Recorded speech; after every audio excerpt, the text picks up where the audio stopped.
Richard, Franco, Yuriko y Ariana.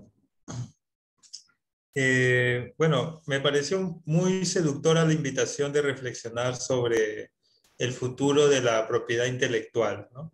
Una de mis motivaciones dentro del ámbito tecnológico ha sido, y bueno, y sigue siendo, cómo ayudar a las empresas, a las compañías, para que den ese salto tecnológico, ¿no? Cuando hablamos de agregar valor, es un concepto clave. La tecnología nos brinda múltiples opciones, ¿no? Por ejemplo, vamos a tomar el caso del cacao, uno de mis productos favoritos, ¿no? Mi papá, por ejemplo, él es agricultor y buena parte de mi familia que vive en la selva se dedica al campo. Entonces, ellos, hace unos 10 años atrás, más o menos, incluso un poco menos, principalmente cultivaban el cacao y lo vendían, como se dice, al kilo, ¿no? Por peso. Entonces, no había un mayor valor agregado, ¿no? Había sí un proceso de transformación básico que consistía en usar algunas herramientas manuales, mecánicas, para extraer el producto, secarlo, envasarlo y transportarlo. Eso en términos de madurez industrial, más o menos nos remonta a las primeras máquinas, ¿no? Hace ya más de 200 años, cuando el hombre inventa sistemas, mecanismos para reemplazar fuerza humana o fuerza animal para acelerar estos procesos, ¿no? Entonces, hasta el día de hoy, imagínense ustedes, han pasado más de 200 años, y en el sector agrícola, por mencionar uno de los sectores, todavía se sigue usando ese tipo de tecnología, ¿no? Si queremos ir un poco más adelante, hoy en día ya hay varios programas que promueve el gobierno para, por ejemplo, ese cacao ya no solamente venderlo al kilo, sino procesarlo y convertirlo en una barra de chocolate. Para eso se utilizan máquinas mezcladoras, ¿no? Batidoras, etcétera, que son de base tecnológica mecánicas eléctricas, ¿no?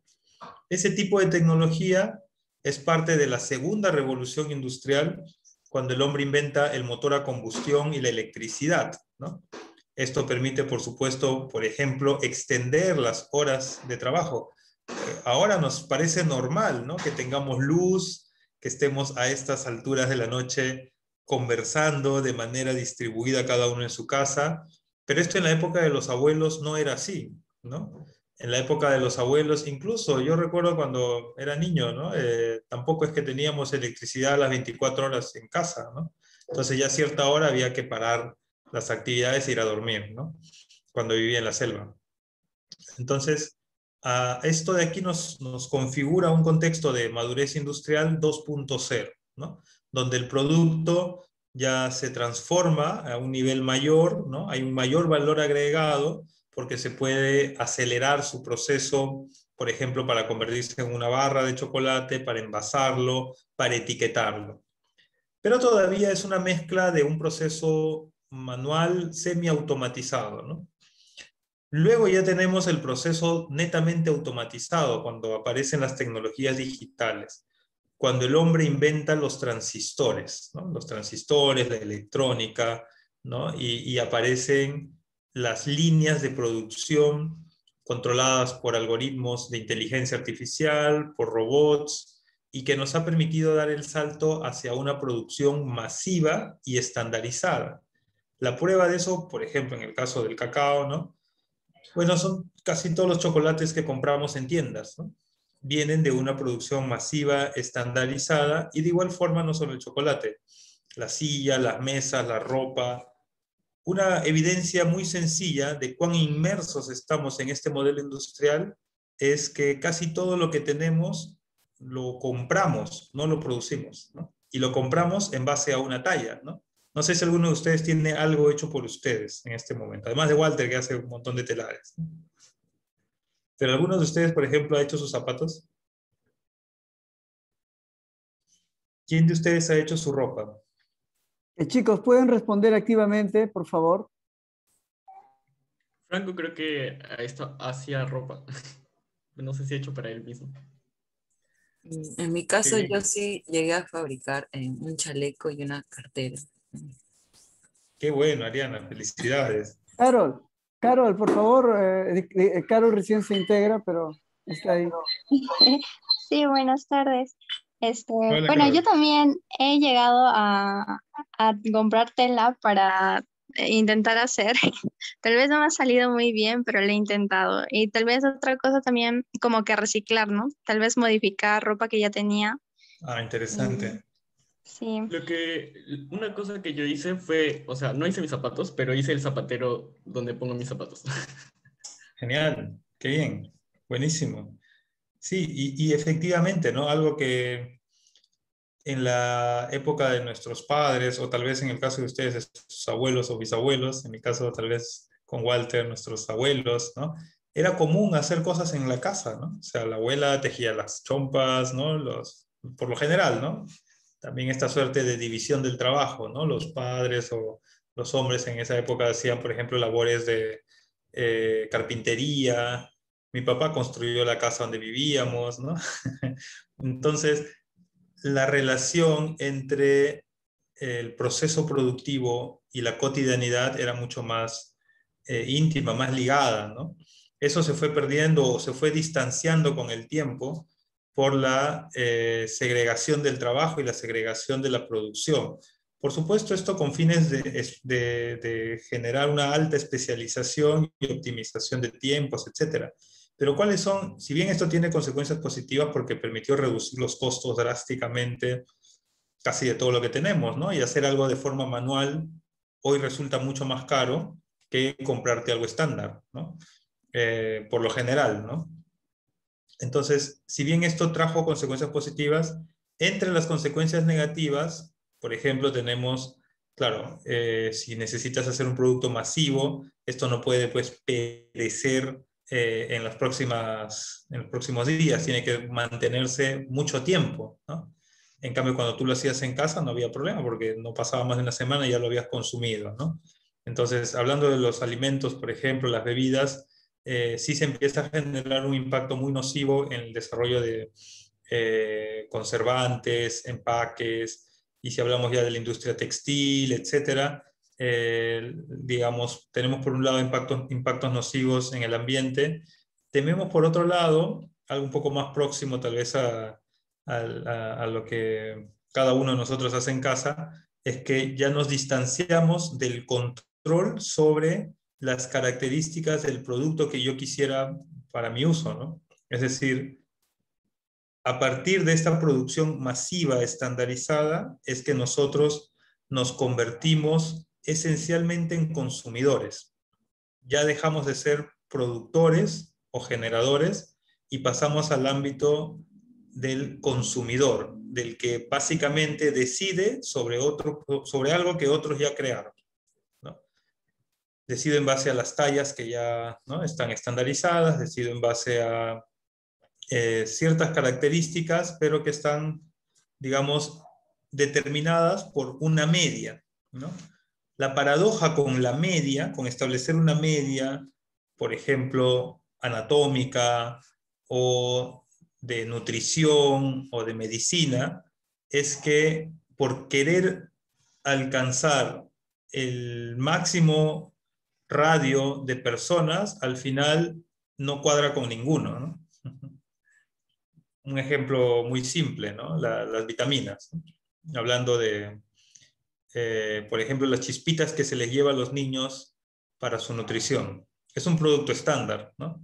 Y se busca tener más o menos el equilibrio para que cada niño tenga una proporción adecuada de vitaminas. Pero definitivamente, ¿no?, si lo vemos aquí en este grupo, ¿no?, los requerimientos nutricionales de Walter, Richard, Carol, Adriana, Yuriko, ¿no?, o de Franco son completamente diferentes a los míos, a los de cualquiera, ¿no? Son diferentes, ¿no? No es el mismo requerimiento por una serie de factores, ¿no? Actividades, genética, gustos, etcétera, ¿no? Entonces, esa es la paradoja de la industria masiva estandarizada, de poner a todos en el mismo saco y al final nadie calce en él, ¿no? Entonces, ¿cómo hacemos para justamente rescatar los valores de una industria más hecho a mano, ¿no?, de una industria donde tú decidías las características de ergonomía, tamaño, color, etcétera, pero con las ventajas de optimización de tiempos y de recursos que nos brinda la industria 3.0, ¿no? Entonces, eso en cierta medida se resuelve gracias a la fabricación digital, ¿no? Donde tú vuelves a tener el poder para decidir sobre las características de tu producto. Ya no eres un consumidor, ahora eres un prosumidor, porque puedes, por ejemplo, ingresar a diversas plataformas y crear tú mismo tu producto, ¿no? En línea. Entonces ya no compras un producto estandarizado, sino que tienes la posibilidad de personalizar algunas características que para ti sean relevantes, ¿no? Entonces existe esa mixtura. Si yo quiero zapatos, voy a una plataforma X, defino sus características y a través de la fabricación digital, ¿no? Lo puedo fabricar yo mismo en casa o fabricar en algún laboratorio cercano y me lo entrega, ¿no? En cualquier parte del mundo. Entonces, eso trae como consecuencia una revolución también en todo lo que es propiedad intelectual, ¿no? Y aquí ya para ir entrando en materia. Así como cuando aparecen, por ejemplo, las plataformas para compartir música, para compartir videos, documentos. Vamos a tomar el caso de la música y de los videos, que fueron, y de los libros incluso, ¿no? Las industrias las industrias tradicionales que más se vieron afectadas por estos nuevos modelos, ¿no? ¿Quién de ustedes, por ejemplo, no sé si alguna vez compraron un cassette de música o un video de música o de películas? ¿Alguno de ustedes llegó a comprar un cassette? ¿Saben qué es ¿Saben eso? lo que es un cassette, joven? Sí, yo no llegué a comprar uno, pero recuerdo de chiquito que mis tías, mi mamá, cada rato traían a la casa y lo ponían en la radio. Claro, lo podían, claro, efectivamente, ¿no? Y era la misma música, lado A, lado B, y tenías que comprar todas aunque no te gustara, aunque solo te gustaran dos canciones, tenías que comprar el cassette ya que te venía con todo, ¿no? Y cuando aparecen las plataformas en línea, primero que esas plataformas te brindan acceso instantáneo, ¿no? Te brindan acceso instantáneo a la música, ya no tenías que ir a comprarla, las podías descargar. Segundo, es decir, acercas, ¿no? El producto al usuario final. Segundo, que no tenías que comprarte todo el cassette, ¿no? Y escuchar las músicas que te gustaban y las que no te gustaban, ¿no? Sino que podías escoger exactamente las que tú querías, ¿no? Y tercero, empezaron a aparecer algoritmos que ya te sugerían, así como si te gusta esta canción, probablemente te guste estas otras, ¿no? Y de ahí se derivan plataformas como Spotify y otras, ¿no? Y lo mismo empieza a ocurrir con los videos, etcétera. Entonces la gente ya no compraba cassettes, ¿no? Ya no comprábamos CDs, ni nada de eso, ¿no? Ni long plays, ni nada de eso. Entonces la industria de la música al inicio tuvo una alta resistencia a ese cambio, ¿no? Hasta que se dieron cuenta de que, porque ellos decían, claro, estoy perdiendo la venta del cassette, ¿no? Entonces hubo una resistencia muy fuerte hasta que, por supuesto, siempre hay genios por ahí que se dan cuenta de que el modelo de negocio, no había que resistir esa ola, había que encontrar un nuevo modelo de negocio. Entre ellos está Steve Jobs, ¿no?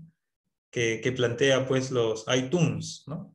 Estas primeras versiones del iPhone, que era solamente para música y que tú podías comprar. La gran ventaja es que podías comprar solo la música que tú querías a un muy bajo costo. Esa es la ventaja para el usuario.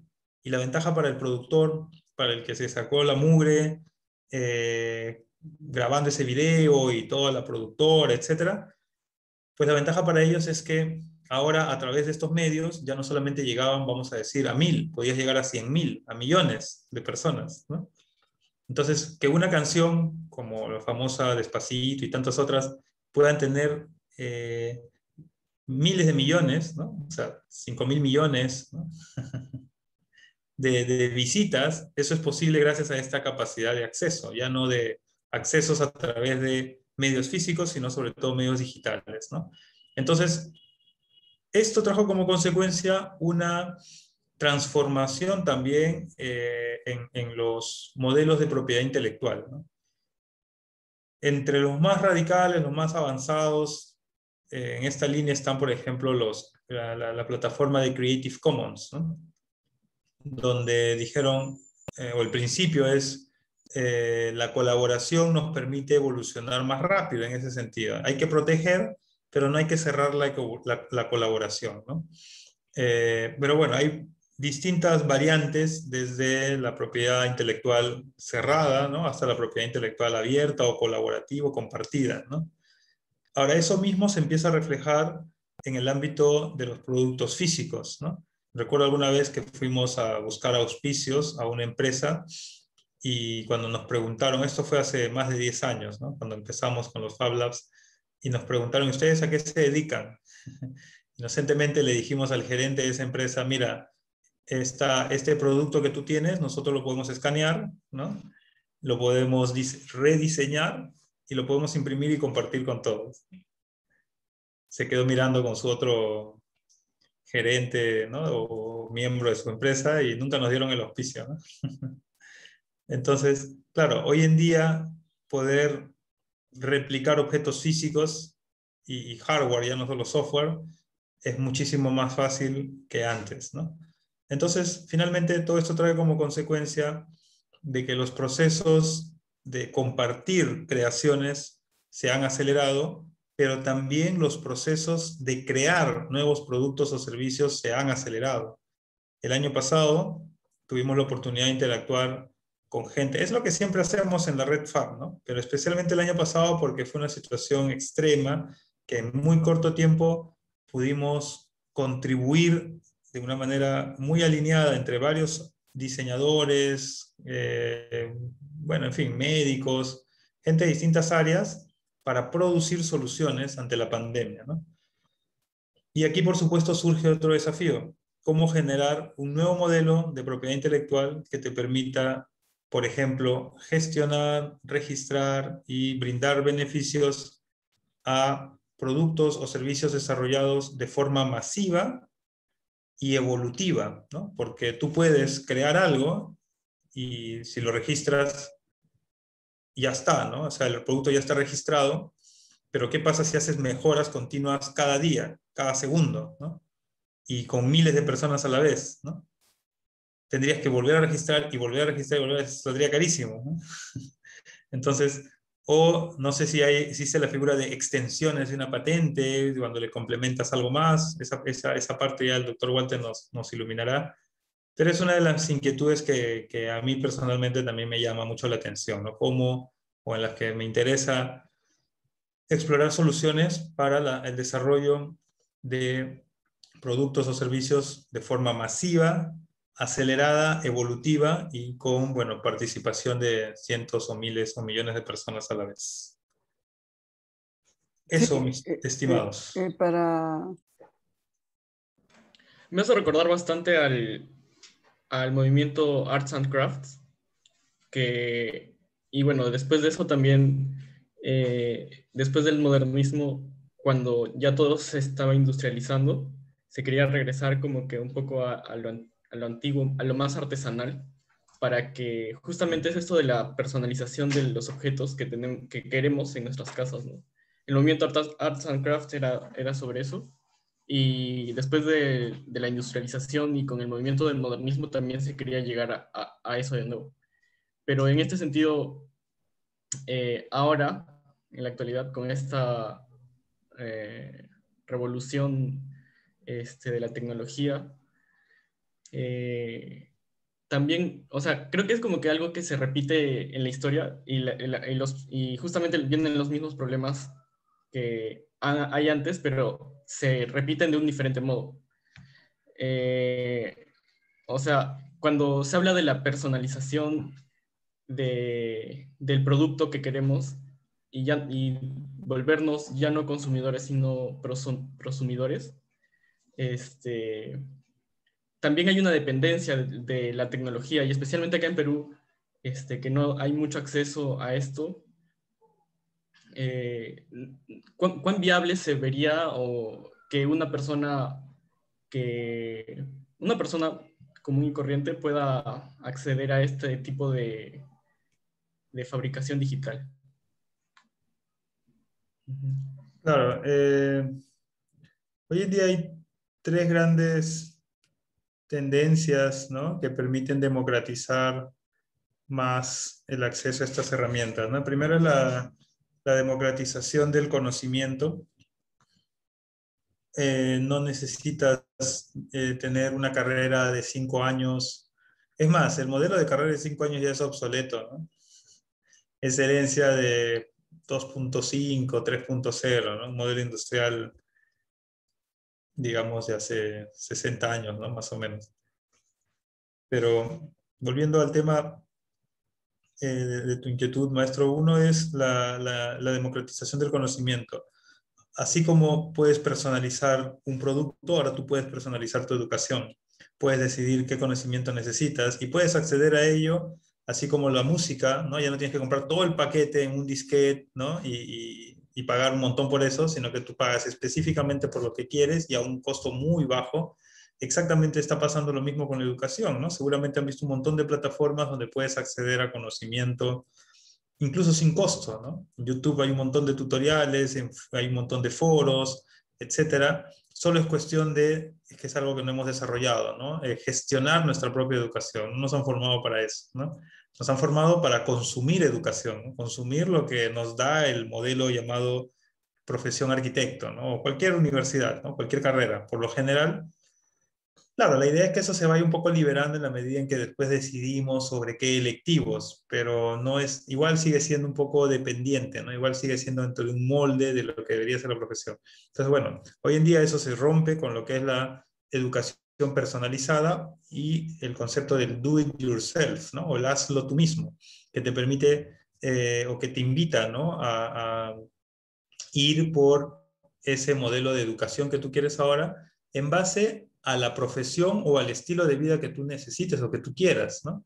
Es decir, ya también las profesiones como tal están en una crisis total, ¿no?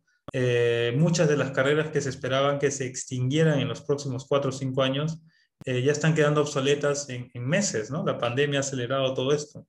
Entonces, pretender bajo el modelo de hace de pronto 60 años atrás, ¿no? Como más o menos, o incluso antes, ¿no? Como la filosofía con la que nace la FAUA, por ejemplo, de formar arquitectos para que trabajen en arquitectura, urbanismo o arte, ¿no? O vinculado a esto, eso es algo que ya está obsoleto. Ahora tú puedes ser arquitecto, astrónomo, arqueólogo, o como el caso de Walter, ¿no? Es un híbrido así, un cóctel de esos bravos, ¿no? Un 7 colores más, ¿no? Un 70 colores.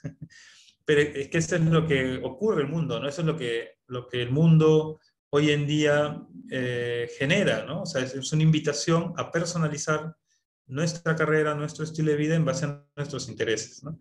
De hecho, ya hay algunas universidades que se enfocan en ello, ¿no? En brindar no una carrera, no una especialidad, sino recursos para que tú diseñes la carrera como tú quieras y nadie te la cuestiona. Entonces ya no es el modelo de la universidad, sino es el modelo de la multiversidad, ¿no?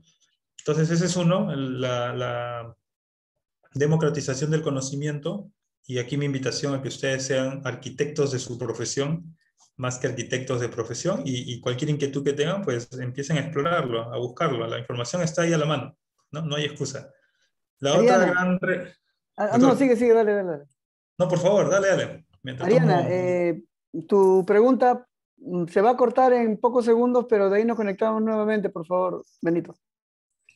Sí, bueno, bueno, con lo que estaba comentando, me surgió a mí este pensamiento, ¿no? Cuando al pensar en patentes, ahora en plena era digital, donde la creación es masiva y bueno, casi todos tienen acceso a Internet y pues cada día me parece que se diseñan más herramientas digitales que justamente facilitan este proceso de creación. Pienso yo que las patentes tendrían que ser, no sé, más selectivas y de fácil acceso, ¿no? En medio de este contexto. Ese sería mi comentario. No, pero ¿cuál es tu pregunta? La idea es que le preguntes, Ariana. ¿Cómo se podría generar esto, no? Tomando en cuenta este contexto, ¿no? Donde casi la mayoría está creando constantemente y pues las patentes tendrían que, digamos, seguir este ritmo, ¿no? En el cual se van cada día diseñando más cosas. Claro. Sí, bueno, Simbiocreación apunta a eso, y la tecnología que permitiría hacer los registros específicos, contribuciones específicas y que esto sea evolutivo es blockchain. Blockchain ya permite hacer eso de manera segura, ¿no? Bueno, La otra gran democratización es la de la tecnología, acceder a máquinas, por ejemplo, como las del Fab Lab, impresoras 3D, cortadoras láser, etcétera. Cada vez es mucho más barato y tú mismo te las puedes fabricar.